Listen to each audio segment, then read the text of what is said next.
Hello,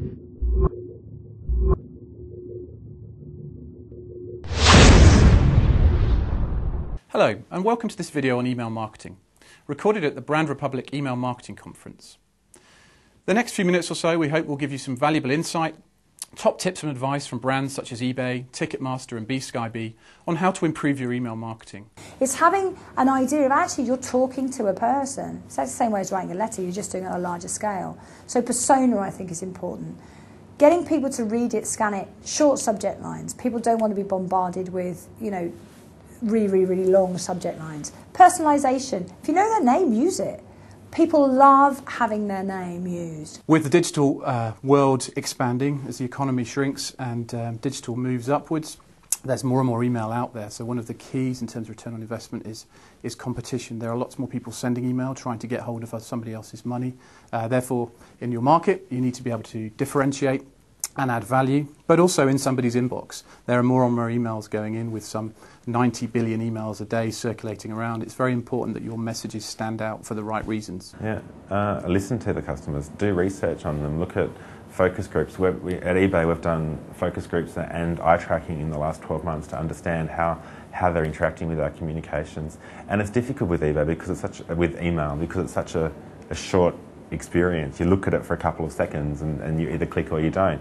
So you've really got to get it right. So look at results and talk to your customers.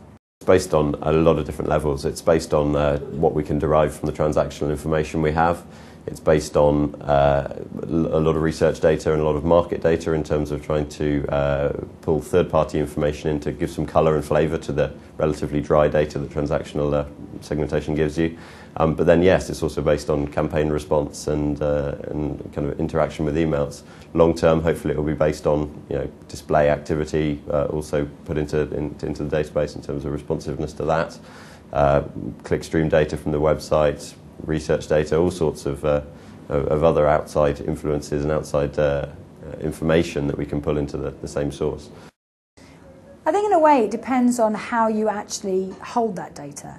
If you have an email database that is only driven by a number of parameters, such as, in our case, ticket purchase, but if it was a purchase of an item or product purchase or location, then what you're doing is that you're actually segmenting by type or purchase.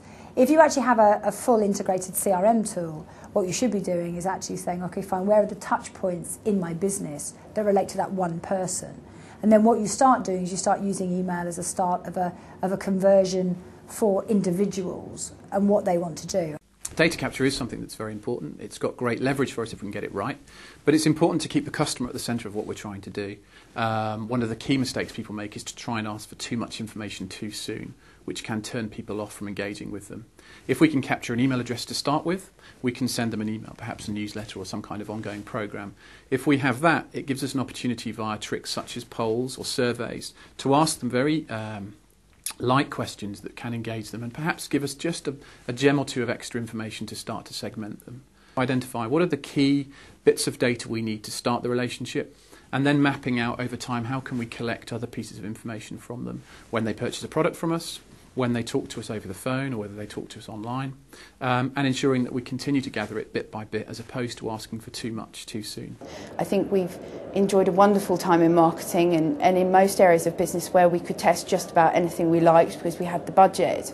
And I think these times bring us back to the reality of what drives our bottom line and what drives that engagement with customers. And I think marketers going through, especially email marketers, are going to be looked to at these times.